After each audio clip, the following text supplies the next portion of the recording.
Hello, everybody. Welcome into RMR Tuesday Night Thunder. Getting ready for a special one here tonight.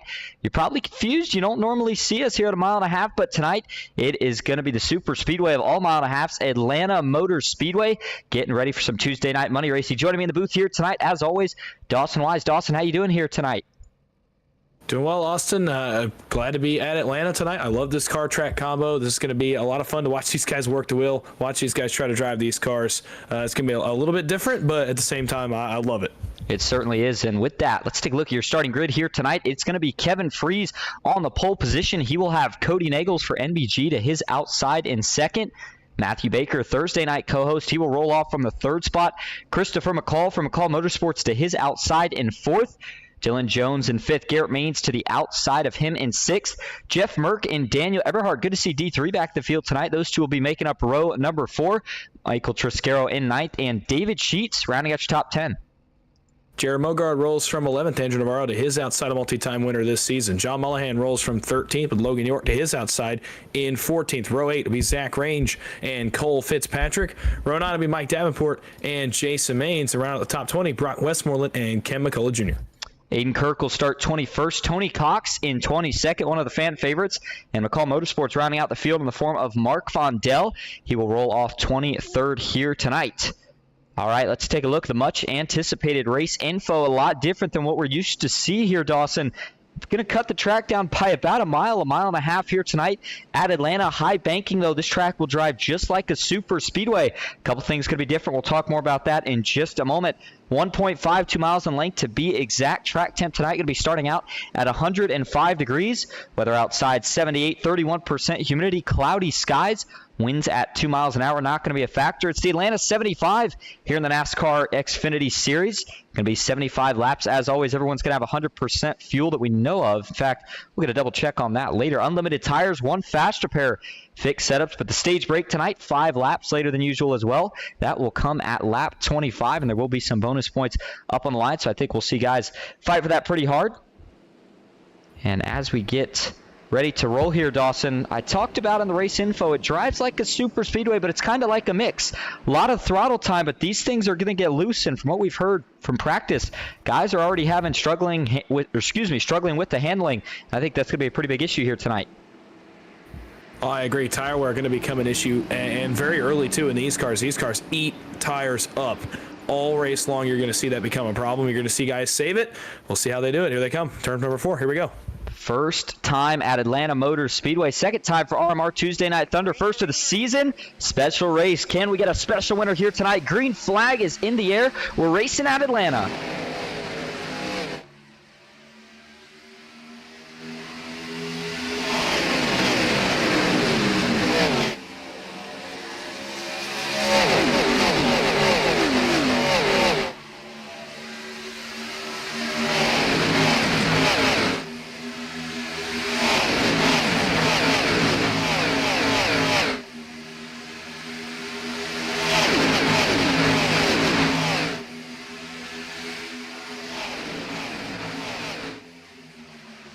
Lap 1 is going to go to Cody Nagels on the outside, but not by much as they're going to split Christopher McCall 3 wide on the inside. He's going to go all the way to the back, being up top. And on new tires, Dawson, you can get a little bit of grip in that third lane. I think we'll see some people try, but ooh, big slide right there out of David Sheets. A couple guys already getting loose. Navarro sees it. He'll try to take advantage as he drops to the middle. And man, couldn't tell the difference if we were at Talladega or Atlanta. These guys being aggressive. One spinning up front. It's the 25 of Kevin Freeze looking to save it. Not going to do it. We got a big wreck out back.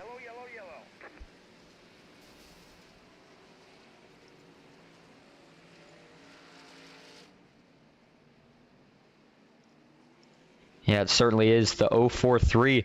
We saw him racing for a championship last night in the Little Guy Series. Not the way he wanted to start his Tuesday Night Thunder appearance here tonight. And yeah, that'll be that one fast repair and a quick heap. Caution is out, as we noted, 3 laps complete. Let's go back and take a look. We were just starting to look back towards the field. We saw David Sheets slip up just a little bit off of 2. He was able to save it. Navarro splits him. It was closer to the front where we saw Kevin Freeze actually be the first man to go below the apron. So let's find out here. Does he get some help or does it just come around on him? On the inside of Cody Nagels, it just comes around on him. And I'll tell you what, Dawson, I'm going to say this early. That's a scary sign. We know the talent level of Kevin Freese. It is easily up to par with the top 3 in the field each and every week. And to see a driver of his caliber getting loose like that, that's got to be a little bit of a scary sight for the rest of these guys.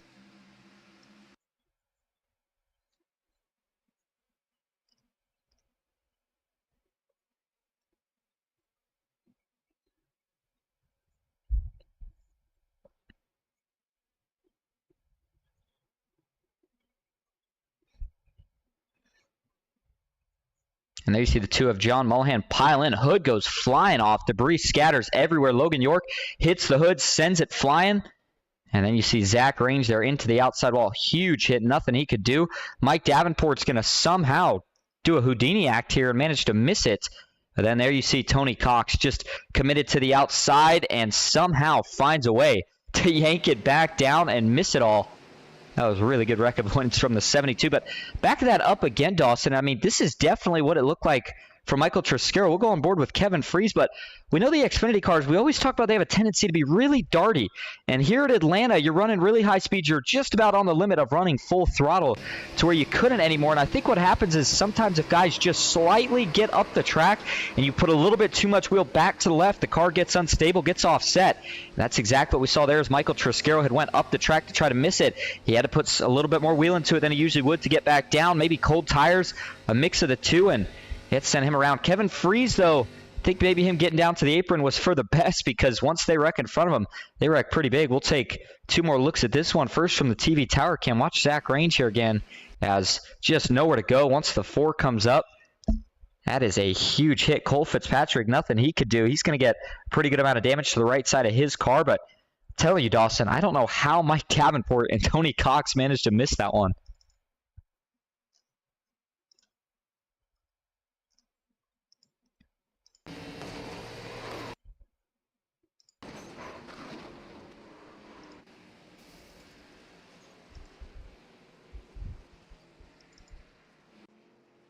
Yeah, for those two guys, very, very lucky to get through that one because that was a very significant accident early on in this one. And I got to apologize here, Dawson. It looks like after the first lap, I had you muted for the last couple calls. So that's my fault there, but I think that the crowd was able to figure out pretty much what we just saw on the caution. But, I mean, we heard you talk about it there at the end when you talked real quick about what we saw with Michael Triscaro. Just a lot of the really talented guys we see in the field struggling with handling early. It's going to continue to be a problem. And if we somehow make it to a longer run, which looks like it's going to be a struggle with how much handling is an issue already tonight, it's really going to become a problem. Well, I've also heard some complaints about the setup already tonight that's underneath these race cars. It apparently is, like you said, very darty, very loose, even more than normal, more than normal on 1.5 miles. And these cars don't tend to like to drive on 1.5 miles as it is, but I've heard that this setup very floaty, very darty, and these cars are going to be very hard to handle tonight. And here we go. The pace car's going to make the hard left turn. First restart of the night. We saw a lot of aggression on the first one, guys. Now that they've got a feel, we'll see if they settle it down just a little bit. 5 make it 6 laps complete as we cross the line. Green flag is back in the air at Atlanta. Pretty good restart by both lanes. No surprise there. The teammates on the front row this time by. It took Garrett Maines a moment to get back to the throttle. Now he's all over the back of the 6. How hard will they push early on? I mean, how significant do you think the pushing is going to be? Down the back straightaway, it looks like they're pushing for all they're worth already. No surprise. Maines, Eberhardt, very aggressive, especially when they are the pushing car. And right here, no difference there. Outside line surges in a big way. Matthew Baker to lead off turn number 4. Well, we got 2 drivers in here with pro license. Garrett Maines and Andrew Navarro, and I mean, really, are you surprised to see those two be the ones to take it 3 wide through that first restart?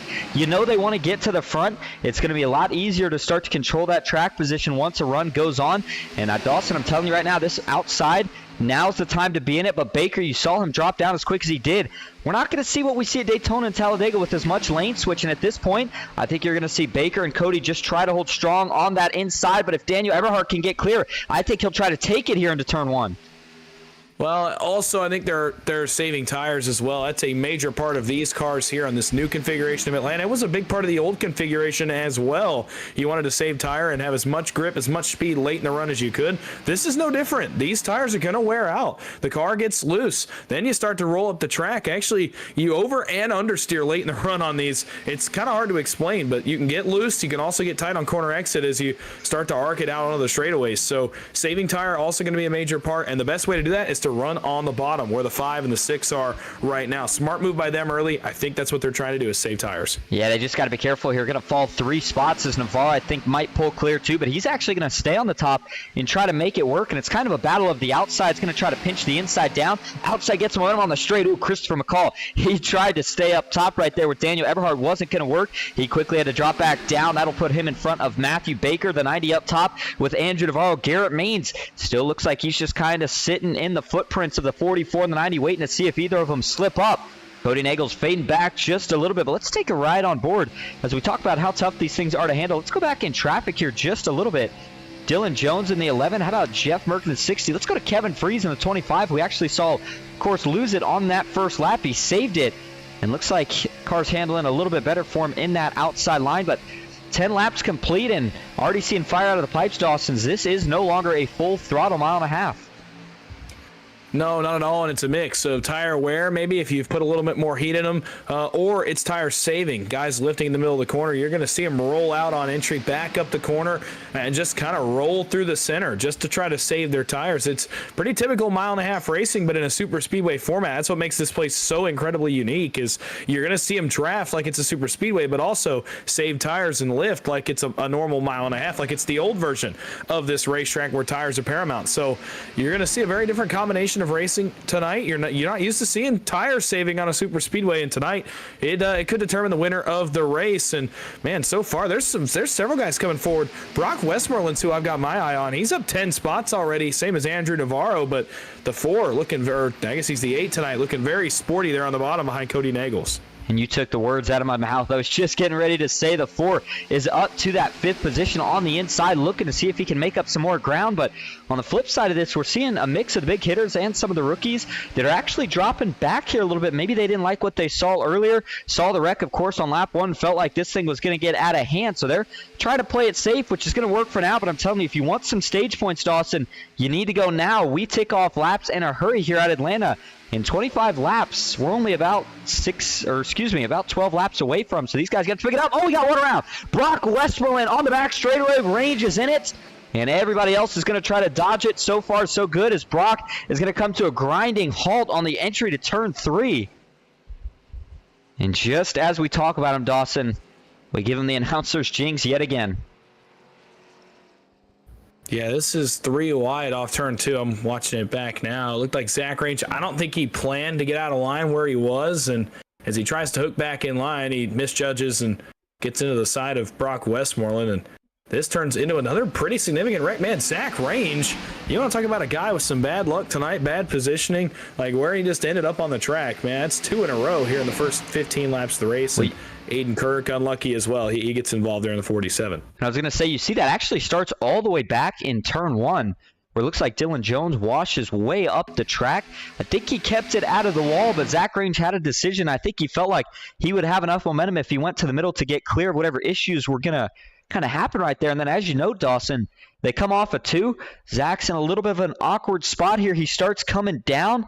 There's a pretty good amount of netcode, at least from my point of view, between him and Brock Westmoreland on the right rear. And it was hard to tell there if Zach was still coming down in terms of if they would have made contact without the netcode or not.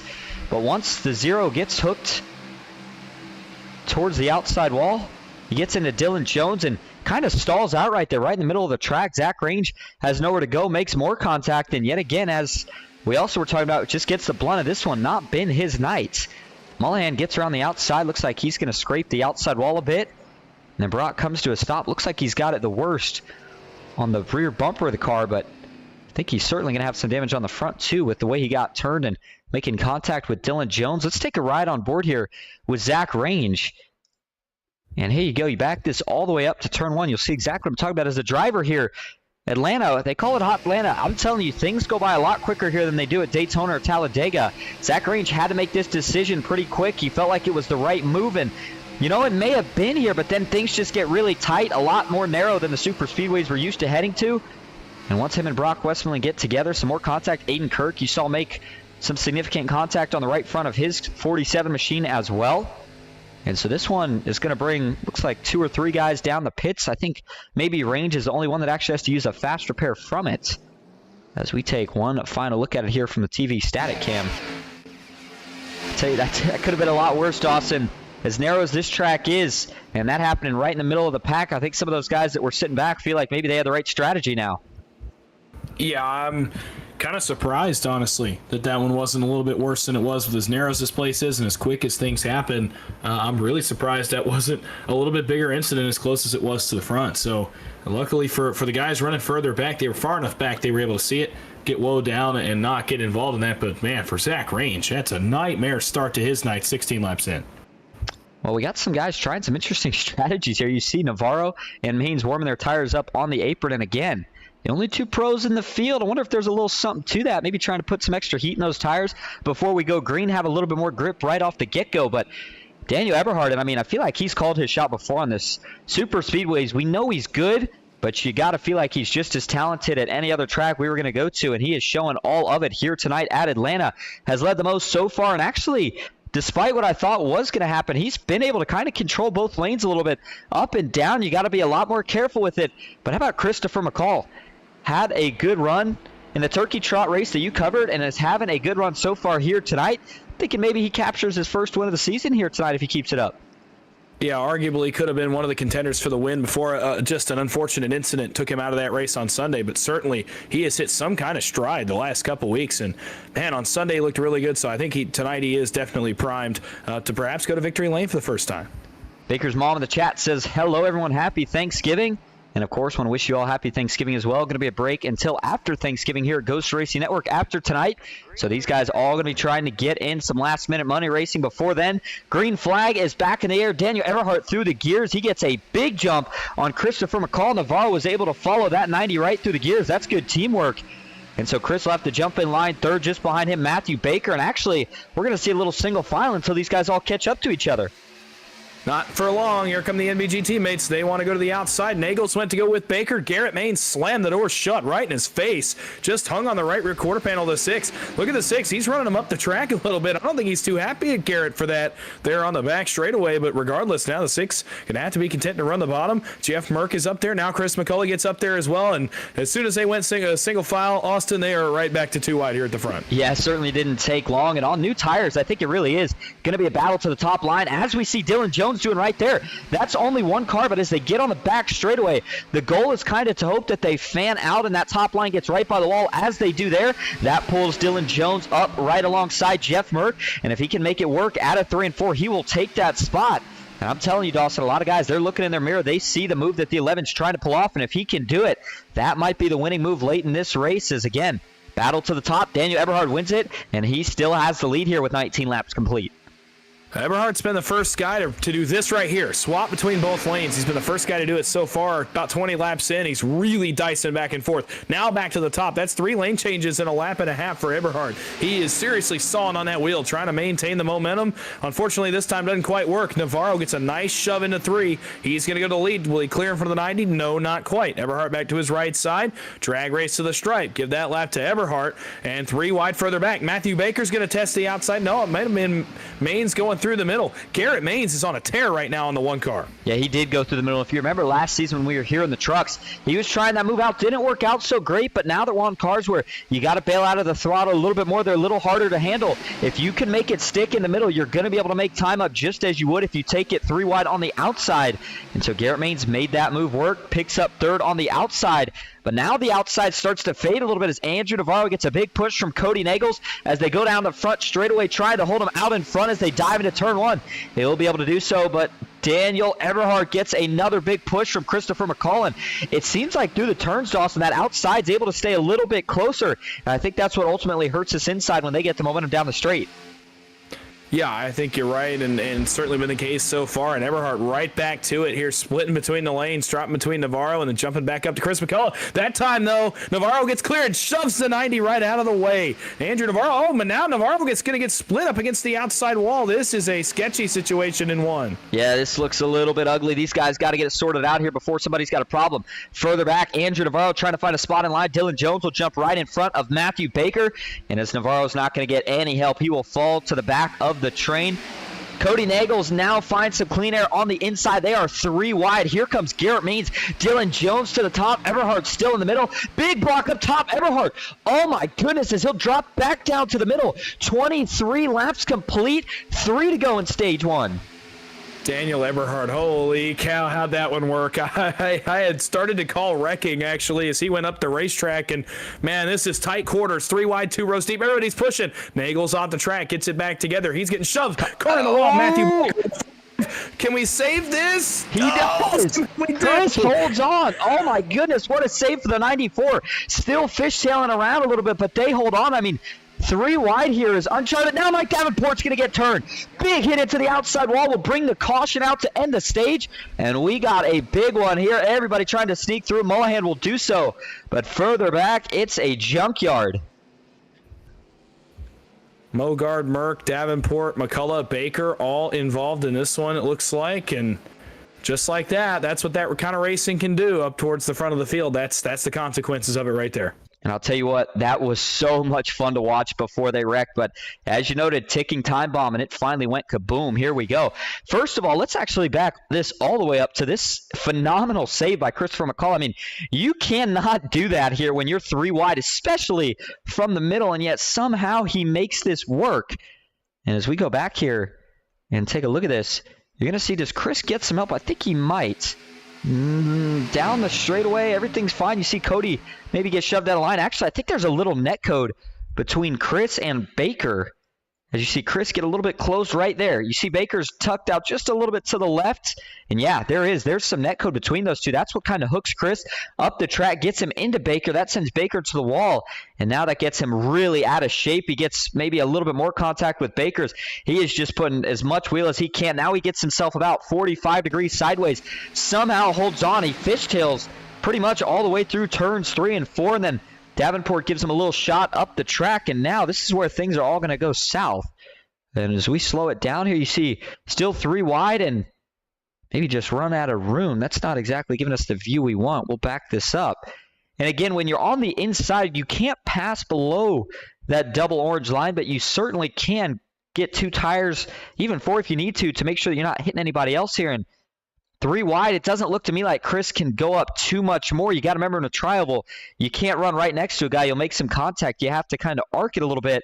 And Davenport maybe doesn't realize that Baker's out there, so he stays right on the line. Again, I'm not saying Mike Davenport does anything wrong. It's just one of those situations where maybe guys all thinking that they're in a different position, and by Mike staying right there, Chris comes down a little bit, trying to hold tight and just hooks the 55, some slight contact, and that turns Davenport hard into the outside wall right in front of Matthew Baker, who had absolutely nowhere to go. And then now they're all just piling in. Jeff Merck, Jared Mogard, Ken McCall Jr., Andrew Navarro. I mean, this one collects all sorts of them. Yeah, absolutely. I think it also could be, and I was worried about this going into the night, just how unique that front stretch is with it being a quad oval, almost a dog leg type front stretch rather than the tri-oval we're used to seeing Daytona and Talladega. I'm just wondering if maybe, guys aren't really used to that. They haven't run it as much, and it's causing some problems. You just, you don't really, realize how much room you actually have on this kind of front stretch until you're in a wreck like that. And for Mike Davenport, Matthew Baker, and others, that is a brutal one right at the tail end of the stage as well. So we take a couple more angles of this one. I do want to go back and take a ride on board with Christopher McCall through this save. And we've seen some crazy saves at Daytona and Talladega, but this one right here might top them all. As watch how much he has to work this steering wheel. And again, he's in the middle of 3 wide. So if he makes an overcorrection, not just to the left or to the right, but either way, then he's going to cause an accident. Here you go, a little bit of net code. He catches it. Oh my goodness. I mean, that's an incredible save, and I know he gets caught up in this wreck, but Christopher McCall staying aggressive, and it was working up to that point. But talking real quick on that racing, Dawson, I know they wrecked at the end of it, but that was some phenomenal racing for the couple laps that we got it, and I think we'll see more of that on new tires towards the end of the race. But we started to get a little bit more into the medium portion of that run, and it's certainly, you could tell as guys started to really struggle with the handling. Well, I was just going to say, I hope we get that again later on in the race because, man, that was so entertaining right there. I didn't know what to expect coming into tonight. I know when we were in the trucks here last time, it was, a little bit less chaotic than that. If that happens later in the race, man, this is going to be a fun last 48 or so laps in this one. I can't wait to see if they can get that going again.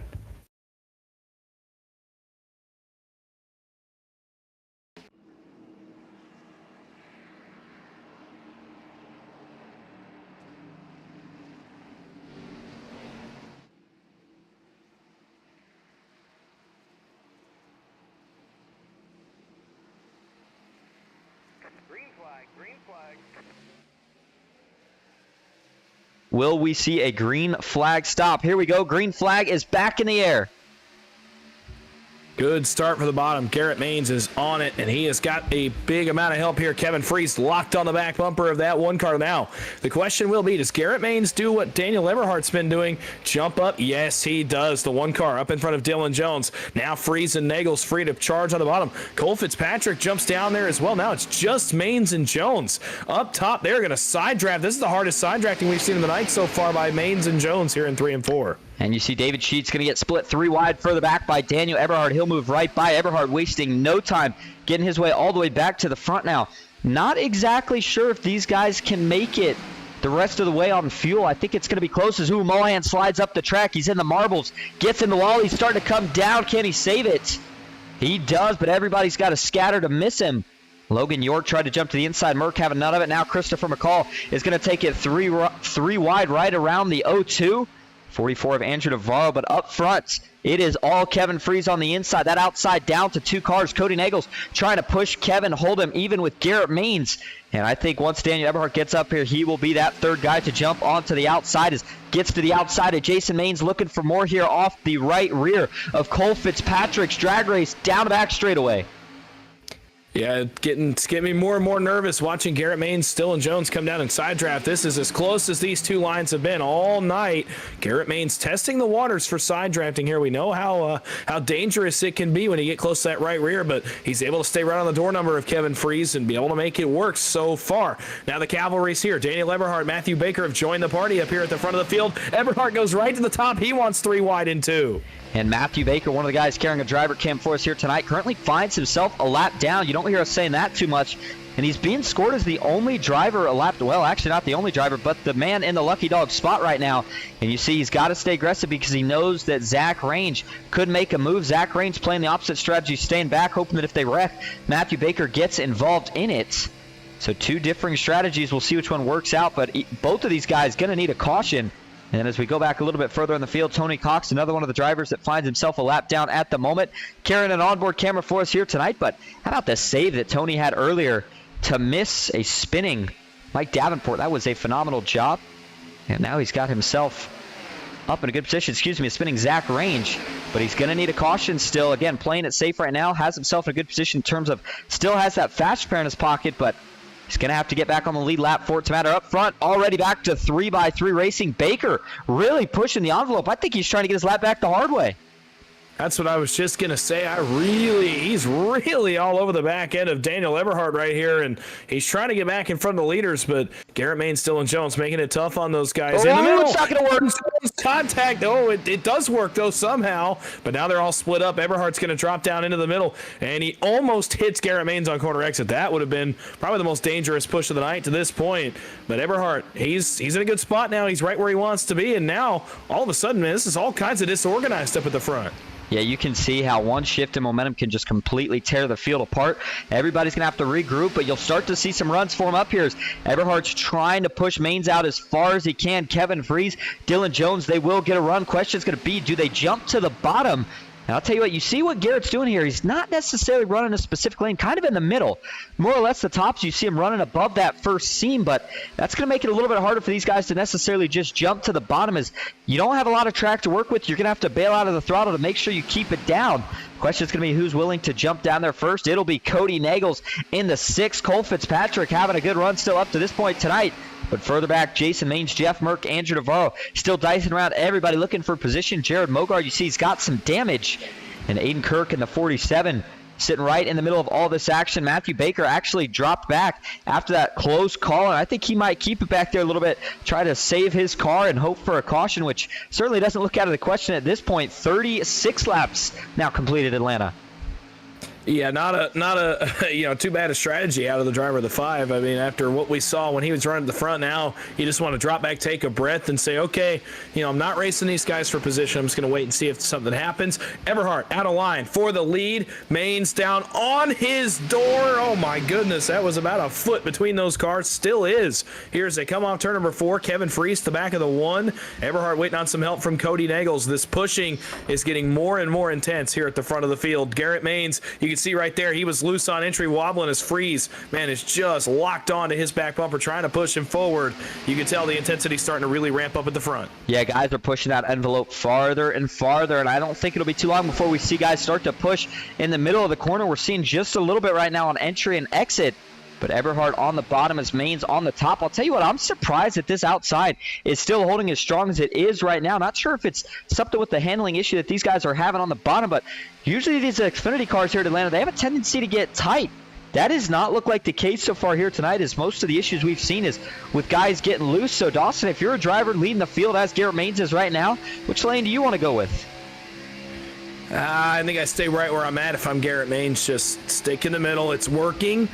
And, as the tires get older, maybe you move down, but I honestly just think you stay with what works. And what works right now is the top side. Make them beat you on the bottom, because as the tires get older, that gets harder to do. So if it's me, I stay right where Garrett Maines is right now. I think he's doing an excellent job controlling that bottom lane, as well as maintaining the lead and his momentum up top. And I hate to leave the action on the front, because I feel like every time we do is when they do something crazy. But Mike Davenport currently being scored in 23rd after that caution where he looked like he had to tow. Finds himself 4 laps down. Looked like his night might come to an end as a result of that wreck. Tony Cox in 22nd. Still just riding, playing it safe, hoping for a caution to get a lucky dog. Zach Range 21st and Matthew Baker 20th. Those two, the other two, fighting for a lucky dog. Here's David Sheets in 19th. Mark Vondell 18th. Brock Westmoreland in 17th with Ken McCall Jr. in 16th. Michael Triscaro up to 15th. Jason Maines in 14th. Logan York 13th. And Jeff Merck looks to be one of the last guys in this lead pack, along with Logan York. Finds himself in 12th. Jared Mogard 11th. And everybody in your top 10, you could throw them under a blanket as they stay side by side. And tonight, we have really seen, for the most part, the same guys near the front. And no surprise to see it's the same guys that have the speed at Daytona and Talladega. So overall here tonight, Dawson, if you're a driver looking for your first win on the season, do you maybe try to get it done here? I think maybe you do. Obviously, a little bit less of a pack here at the front of the field, a little bit less to work with in terms of driving to the front. So perhaps this is a pretty good opportunity, but at the same time, you also got to worry about what's going to happen with these guys to the front. I mean, we've seen how crazy the racing's been, and I'll tell you what, they're starting to experiment with the pushes up here. Cody Nagels just about hooked Daniel Eberhardt right in front of the whole field, trying to shove him on corner exit onto the dog leg, and it really almost did not work. They're lucky to get through it, but if you're a guy looking for your first win, I almost just kind of want to hang back, let stuff happen, and maybe in about 15 or 16 laps, then you start to try to go for it as these guys really race hard at the front. Yeah, but man, laps sure are taking off fast already over the halfway point in this race. 42 of 75 complete will make it 43 at the line, and I don't know if these guys have any pit stops planned, at least not with how aggressive they have been racing since the drop of the green flag after the stage. But everybody's gotten a little bit cleaner, and the longer we race, Dawson, the more of a rhythm that everybody gets a chance to get in. But Garrett Maines just looking so smooth right now in the top line. I mean, doesn't look like anybody's got too much for him. You're going to see Eberhardt jump back down to the bottom, but as long as he holds a nice steady line, Kevin Freese knows how to push. But just as I say that, where did the run come from on the bottom? Eberhardt gets a huge run. Garrett Maines saw that, quickly countered as you saw him jump down to the bottom, or excuse me, not jump to the bottom, but jump a little bit lower to side draft Daniel Eberhardt. And he was able to hold him off, so he will retain the lead. But now I think he's going to jump to the bottom, maybe try to let Kevin cool off a bit and see if he can continue to control this race. Well, just as I said, he goes back up.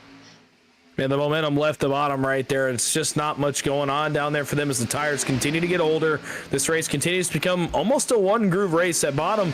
As long as they're side drafting as tight as they are, it just gets less and less viable as the tires get older. And we'll see if that continues from the middle, because the more they do it, the older the tires get, the more the more likely a mistake becomes by one of those drivers on the bottom, just trying to get a little bit too much out of it. And Garrett's doing a good job for now, but man, I just don't know how much longer that bottom's going to be able to hang with him here. Yeah, and still waiting to see which lane is going to prevail on old tires. This is the longest run that they've had so far here tonight. And again, we talk about everybody starting to get in a rhythm, but I think it's kind of going to come out of nowhere where all of a sudden these tires will fall off. We'll start to see handling issues, and it's going to be, does the bottom line start to get tight and have to check up, or does that outside line start to get loose and they have to check up? It's going to be very interesting as this race continues on. But how about up top? You got three of the mains boys in Garrett, Kevin, and Dylan. And on the bottom, Daniel Eberhardt, Cody Nagels. Not necessarily two guys that are known for working with each other, but two of the best super speedway racers you can find, trying to get the job done here tonight. Payouts, same as what we're used to seeing. I'm not sure if it was based off 25 or 20 here tonight. Kevin Freese is in the wall, Austin. Sorry to cut you off, but Kevin Freese just almost lost the car. He's in the outside wall hard. Yeah, no worries. Looking at it here, the 25, he is probably going to lose the draft from that and going to have some damage on the right side of his Chevy Camaro. Yeah, he does. Scraped up pretty bad. Let's see if we can back this up a little bit and take a look. See exactly how he got into the wall. This was coming off of turn number 4 towards the front of the field. You see he's got Dylan Jones behind him. Ooh. And more trouble. Cole Fitzpatrick's around at the front of the field with Jaron Mogard. They are trying to save it on the apron. This is going to split the field up even more. And as we go back live, we'll take a look or explain what happened to Kevin right there in a minute. But yeah, Cole Fitzpatrick looks like he saves it. And so he'll continue on. Let's try to back this up one more time before these guys do anything that we don't get a chance to call, and take one more look at it here. So we go back a lap to Kevin Freese, and it looks to me like, Dawson, that he just gets a little bit loose, and it's going to be an overcorrection. And talked about which would the yeah, he gets loose. You see him correct once. Looks like it starts to straight, but then it starts to hook. He has to put another adjustment or an input into the wheel, and then that one overshoots him into the outside wall. Aiden Kirk with a 4-wheel slide somehow is able to miss Kevin Freese and go low, but so that cost Kevin Freese the pack. And then here we go. Just about a lap later, almost in the same spot here, you're going to see Cole Fitzpatrick on the bottom just behind Cody Nagels. Everything looking fine, but Fitzpatrick starts to slide up, gets loose, maybe made some contact, goes down. Mogart somehow misses him. Man, that is a heck of a save from Cole Fitzpatrick. Looked like he was doing a little dirt tracking right there through 3 and 4.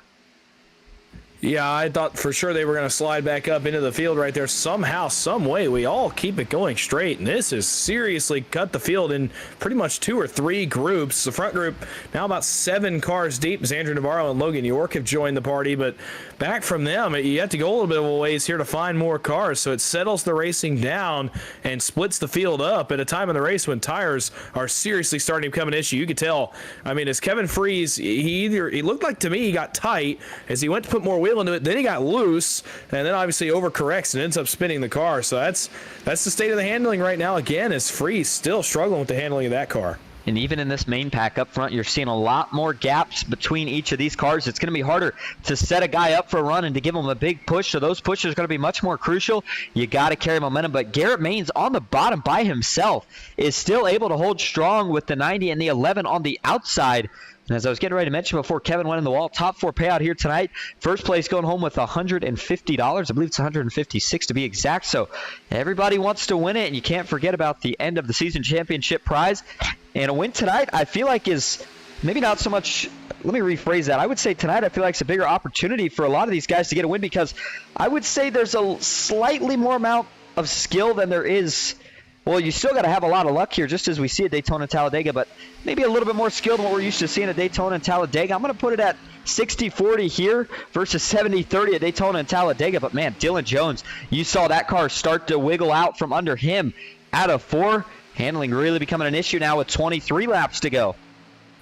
Yeah, you can tell these guys are really starting to struggle. Dylan Jones is all kinds of out of shape there, and it's just going to get worse. The longer the race goes, the more laps you put on tires, they're going to continue to get worse and degrade more and more and more as we get closer to the finish.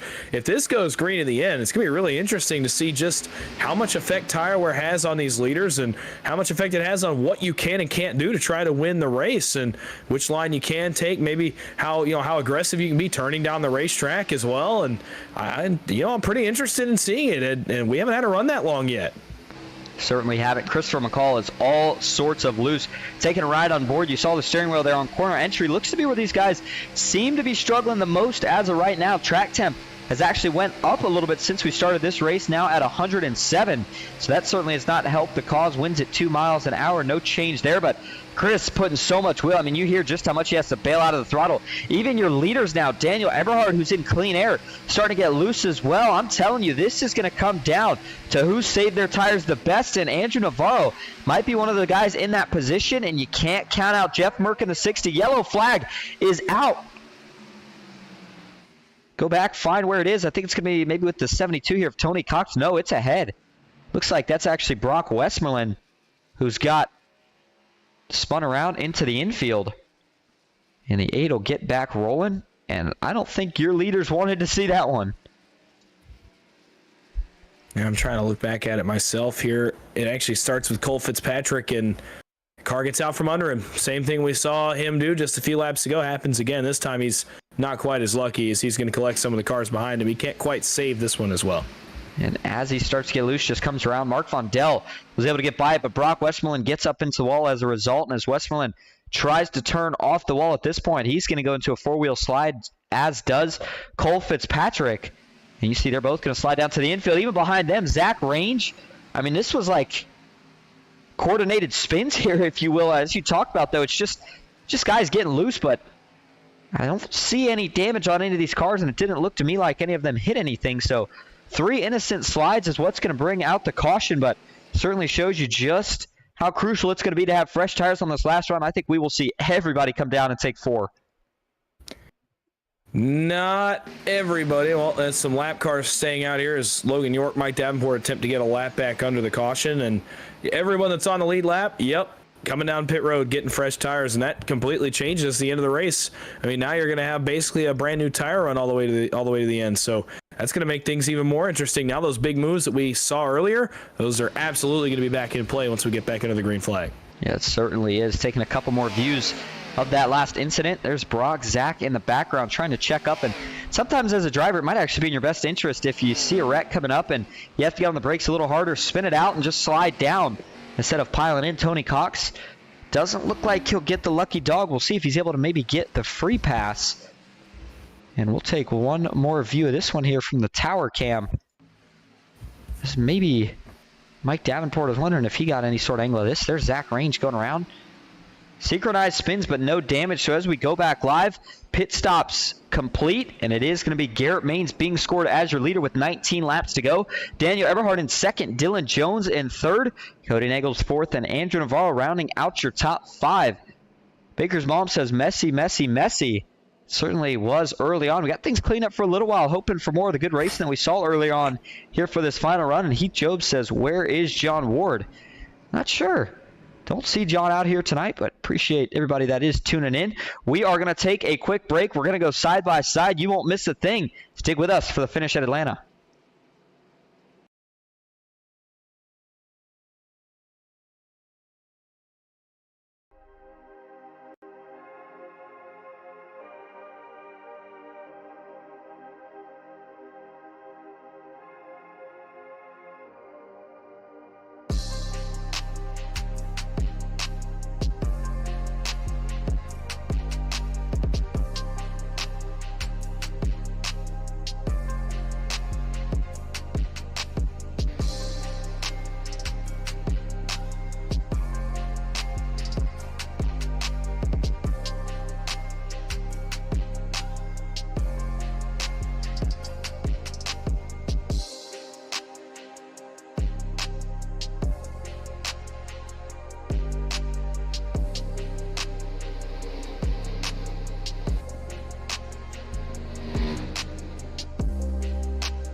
Back live at Atlanta Motor Speedway, getting ready for the conclusion. Well, a little ways to go still for the conclusion of the Atlanta 60 for Tuesday Night Thunder. Up front, a lot of heavy hitters.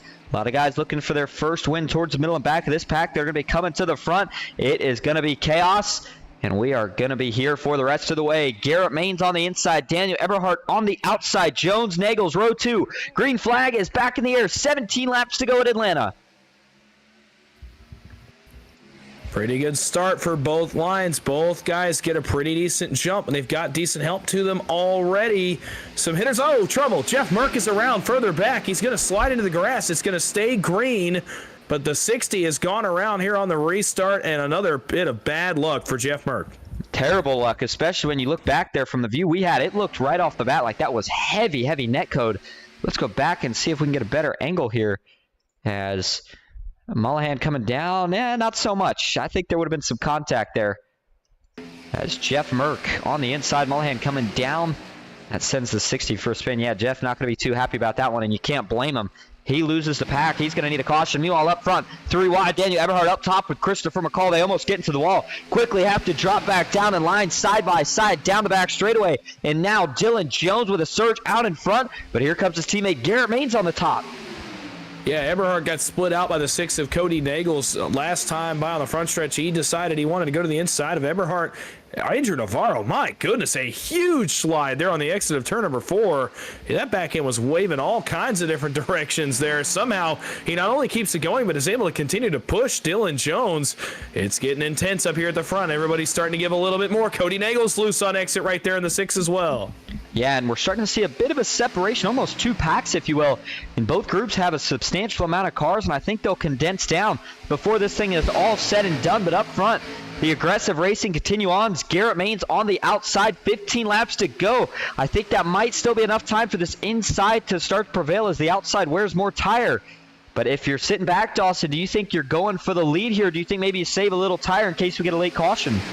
I think you save a little bit. I still think it's just a little bit too early to try to make your last move, especially with this separated as this race has become. If you're a guy like Michael Triscaro, I think as long as you can maintain the draft, I think you just save your stuff. These guys up front, the first 2-3 rows are not saving at all. You can tell they are all full bore here with 14, now making 13 laps to go. So if you're a guy like Freeze, Triscaro, Mullahan, I think you just save just enough to be a little bit better than them at the end, and then maybe you just try to go make a run at the third lane when it gets down to it. Dylan Jones on the inside. First time that we've really seen him leading here for the most part here tonight. He's been the pusher. But Andrew Navarro on the outside. Garrett Maines, Kevin Freeze. Looks like he's been taking a couple looks to that third lane, trying to make something work. Just doesn't have any momentum coming from behind to actually propel himself forward. And that was a huge push to the back of the 44 by Garrett Maines. Off of turn number 4, Freeze going to try the top again. Daniel Eberhardt trapped on the bottom. I don't know if he stays there for the rest of the way, but as they get 3 wide again, that stacks him up, and that could bring this second pack back into play. You see Jared Mogard, Matthew Baker, they have kind of tandemed away from what was that second pack, and they're making a run and setting their sights on the leaders.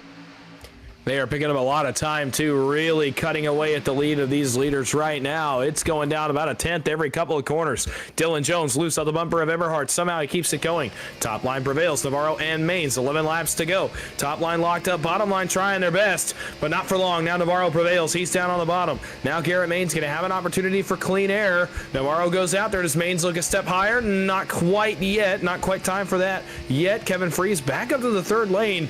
He just needs help. If he got help, it would work. Nobody will go with him. Well, now Michael Triscaro took a lean out there, but stays in line. Dylan Jones, big wiggle. Loose off turn number 4. I don't know how he only saved it, but was able to keep his position. Eberhardt had to cut him a huge break. That's going to hurt them as it'll get the 44 of Andrew Navarro clear. Garrett Maines going to get some clean air to cool the one machine down up top, but Cody Nagels, you can never count him out of it, and he is now going to be the lead pusher on this outside line. Christopher McCall, Kevin Freeze. Kevin's been taking a couple looks 3 wide. I've been wondering if Chris is going to try the same in a couple laps, but he gets really loose right there, has to save it. These guys are all out of whack with 9 laps to go. Oh, they're all pushing really hard. Now Navarro almost off the front bumper of Dylan Jones. Dylan Jones wasting no time, no patience left for the driver of the 44. You can tell everybody's patience has run out with 9 laps to go. Dylan Jones so aggressive right there. Basically forces Navarro to go back up in front of Garrett Maines. Bottom line, trying to still keep it cooking down there, but just not much they can do without more cars. They only have 3 cars down there. Everyone else sufficing to ride in the middle for right now. And I can't tell you, Mogard and Baker, they have caught this pack. Matthew Baker's going to be the first, I think, to go with Kevin Freese up on the top. They do. 3 wide further back. Can't forget about Michael Triscaro. He is caught on as well, but watch that third lane try to get going here. Baker and Freese, they're going to need to hold even through one of these turns to get a run down the straightaway in order to make some progress, but I'm telling you, that third lane is the strongest on the first couple laps on fresh tires. We've ran a few more than that now, so it's not as strong as they would like it to be, but if Christopher McCall slips up at all, this could not end well. Ken McCall Jr. in the fight now as well for McCall Motorsports, third in line on the bottom. Navarro still surging ahead on the top. He's having to do a little bit of controlling of both lanes, but as we will be coming to 6 laps to go next time at this point, I think you got to try to keep yourself out in front and go with whatever lane has the momentum. Yeah, right now it's the bottom that's really working at trying to cut away at this gap. Daniel Eberhard has just put in a ton of effort trying to get Dylan Jones back out front. It just hasn't been enough. Oh, close moment there out turn number 4. Navarro and Maines down to side draft. No surprises as they are really being aggressive on that side drafting now. And it looks to me like some of these guys further back, I'm talking Kenny, maybe Cody as well, Chris McCullough, are starting to save a little bit, I think. Either that or they've worn their tires out, but I think they're saving just the slightest bit as we get later in this race. You know, Navarro, Jones, Eberhard, Maines, they are not saving at all, but some of the guys further back, I think they've caught on. I think they're starting to save. Watch out for those guys as we get closer to the end of this one. And this pack continues to grow as some of the guys that were in that second pack continue to tag on in the front pack now. Jason Maines, Cole Fitzpatrick, everybody wants a chance at the money. Top 4 right now, Navarro, Jones, Eberhard, and Maines.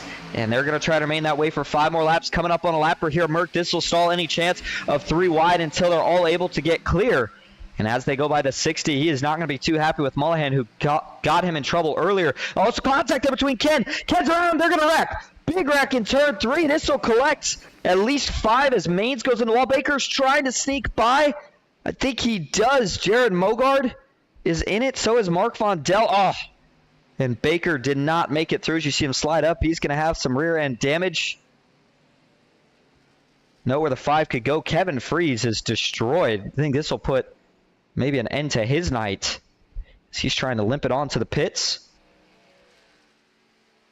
And it could only go for so long, Dawson, and see where this thing's going to start at here. It looked like it was Ken McCall Jr. who was the first one to actually get out of shape.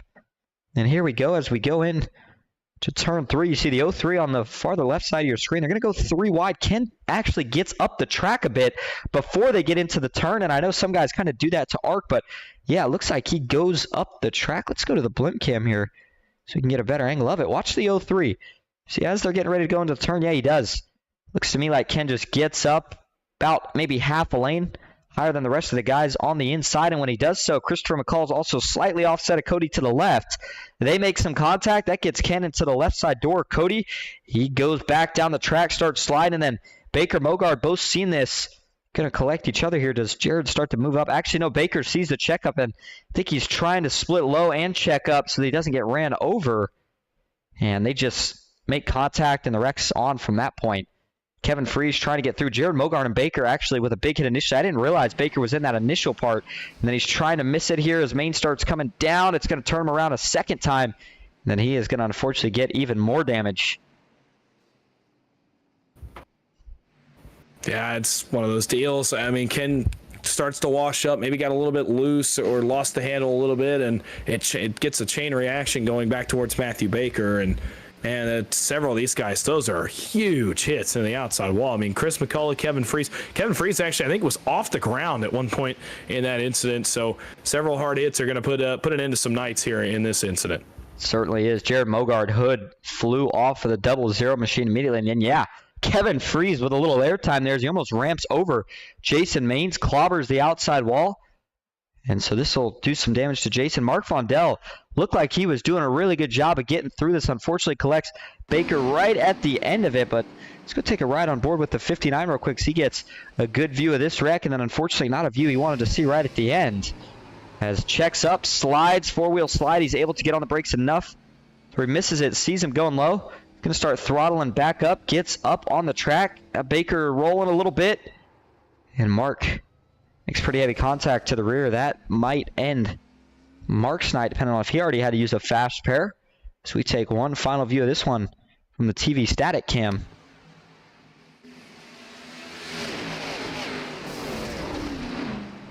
A lot of hard hits in that one. About 5 or 6 cars in total that were collected. Actually make it 5 to 7. And that will put us into, I believe this is going to put us into I think it might be a natural overtime. Nonetheless, it's going to be a green-white checkered. 2 laps to go. If we can make it to the white flag, this race will be official. If not, we will rack them up and try it again. Andrew Navarro lined up on the inside of row 1. Dylan Jones to his outside. Garrett Maines, Daniel Eberhard in row 2. And I feel like that's about the top 4 that we've been saying all night. But here you go. Michael Triscaro looking for his first win in Tuesday Night Thunder.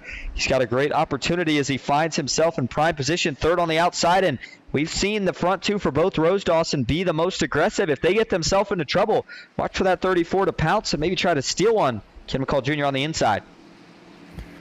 Absolutely, and notably, Cody Nagels came and got tires, I believe, under that caution. I think he's one of the only guys to come get 4 tires, and he'll be on fresh ones, but unfortunately, with only 2 laps to go, it's just, I don't think there's much he can do. I don't know if I like that call or not, but regardless, here we go. Green, white, checkered. If we get back to the white, this race is official. Green flag is back in the air, and we roll towards turn 1 up through the gears. How about that start from Dylan Jones? Good start indeed, but I'm telling you, Dawson, keep the eye on the 6. It may not seem like it, but fresh tires, they do a ton of magic here at Atlanta, and there you go, already going to pick off a position from John Mullihan. If he can get some help, he's got a good chance to really roll this outside, but he's going to get hung up right here. That's going to stall him out. He cannot afford to be losing time, but that's exactly what happens right now.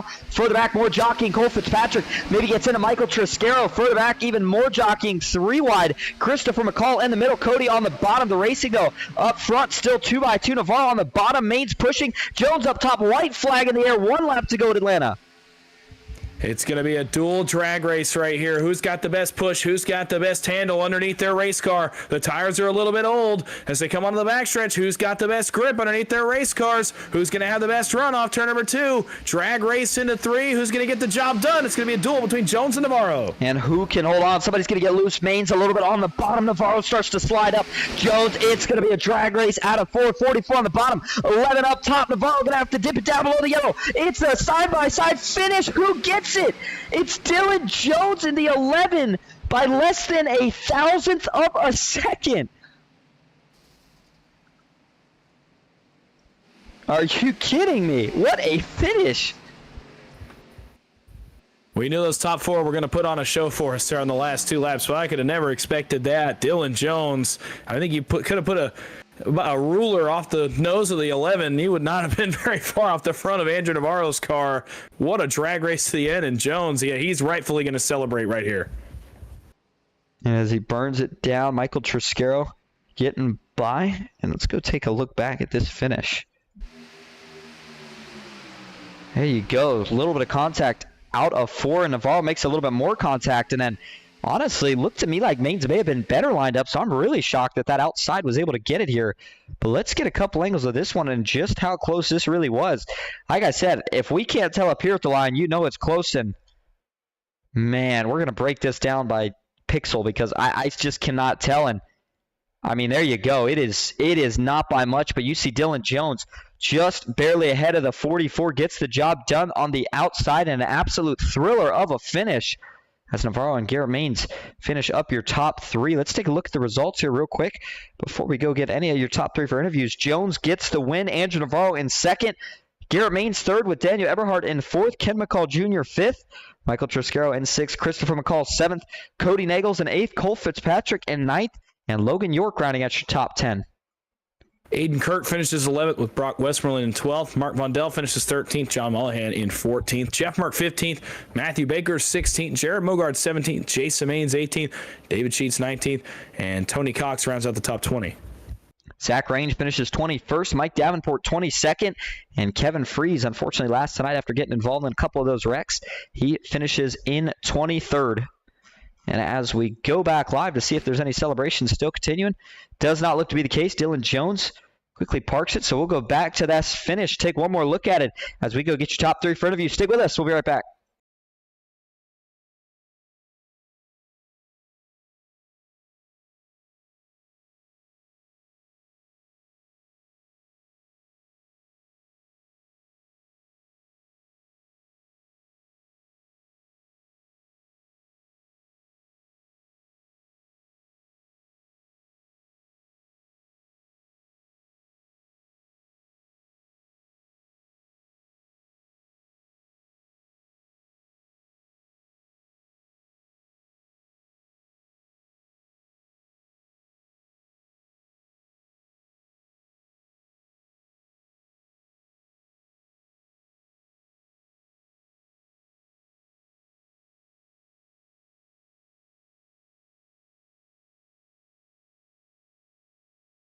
Back live at Atlanta Motor Speedway. Going to start first tonight with your third place finisher, Garrett Maines. Garrett, this is Austin and Dawson. You got a copy?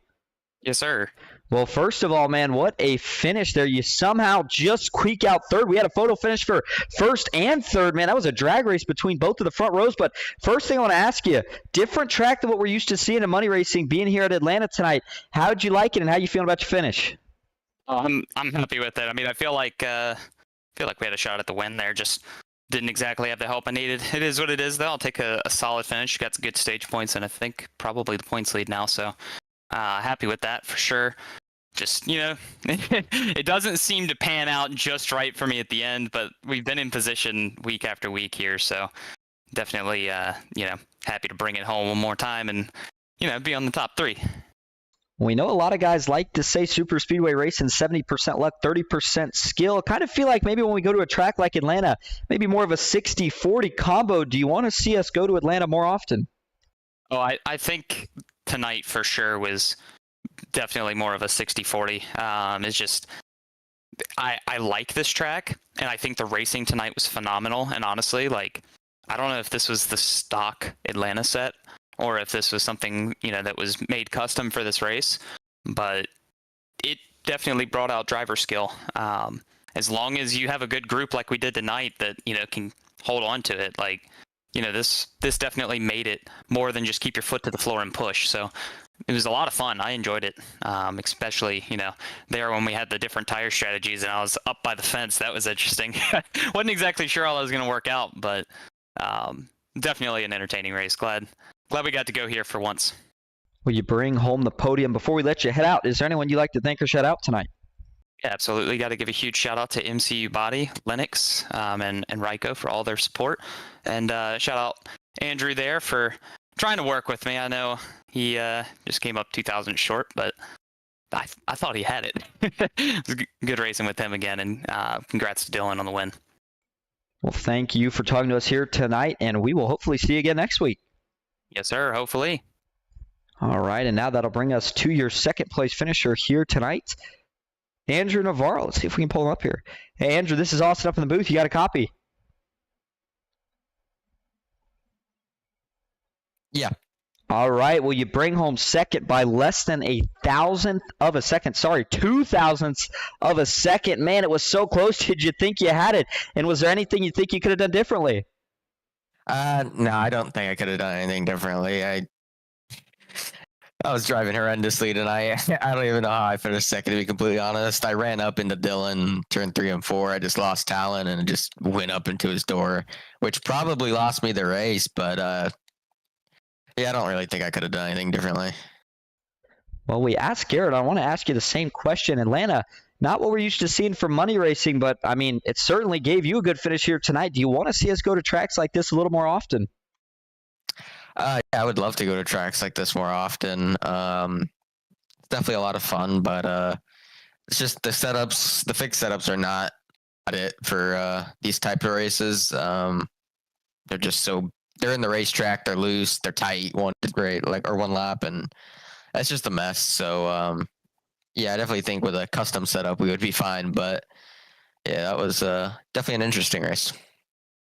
Interesting indeed, but a good finish nonetheless. Before we let you head out, is there anyone you'd like to thank or shout out? Yeah, I'd like to thank my family downstairs for watching, Ron Morris for putting on the league, you guys for broadcasting, Celebrity Cruises, Premier Racing Setups, Adrenaline Capture, 7Cs, Martin Sport. All right. Well, thank you for talking to us, and hopefully we will see you out here again next week. Thank you. All right. Now that'll bring us to your winner tonight, Dylan Jones. Dawson Wise stands by with him. Yeah, I do. Hey, Dylan, it's Dawson and Austin up in the booth. You got a copy? Sure do.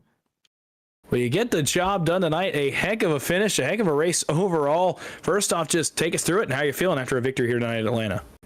Oh, pretty good. I didn't even realize I won the race till somebody said good win, Dylan. I thought Navarro won it. I was like, oh, damn, I did win this thing. So it was a surprise all around. It's kind of a survival a little bit. When the tires wore off there, it was really fun. Everyone was hanging on, and I was hoping we got the green flag pit stops there. It was going to be a good show, I think, for you guys. I don't know if we were going to make it through the cycle, but overall, I'm pretty happy with the race. Well, it certainly turned out to be a great race nonetheless. And kind of take us through how a driver prepares differently for a track like Atlanta. We know it's similar racing, but at the same time so unique with the tire wear. So just take us through how you change your plan of attack when you come to a track like Atlanta. Well, we got to have tires a little bit in our mind. It's short fuel, so the tires kind of wore off right at the end of the run and with the stage caution and stuff. So just... you can't be as aggressive. You got to pick and choose your battles, and you can't just shove people like we can at Talladega. So more patience, more finesse to get you to the finish line. Well, you do just that tonight. You are in victory lane. You are a winner here on Tuesday Night Thunder. So before we let you go, anybody you want to thank or shout out? Thanks to you guys for putting on the broadcast tonight. I'll have to tune in and watch it, and Ron for putting these races up for us.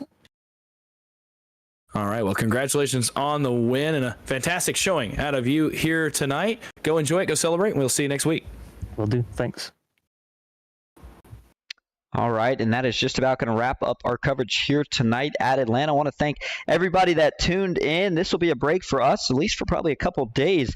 We will be back, though, next Tuesday with more Tuesday Night Thunder. Overall, though, Dawson, I really did love the racing that we saw here tonight. I thought it put on a great product, and I agree with what a couple of your top three said. If we can get the right setup, I think this maybe makes for the best racing track that we see out of all three tracks. I told you at the start of the night, I love this car track combo. I love the B car. I always have. It's my favorite car to drive. We saw these guys really put on a show tonight. Man, this season, it just has continually gotten better and better every single week. And I'm with you. I would love to come back here again multiple times. I think these guys can do it. I think some of them want to do it. And so if the demand is there, the setup is there, I definitely think we could go about doing it again here as we get into future seasons. But what a night it was tonight, and as we go into the break this week, I want to wish everybody a happy Thanksgiving and enjoy the holiday. And on that note, we will say thank you all again for coming out here tonight, and until next time, have a good night.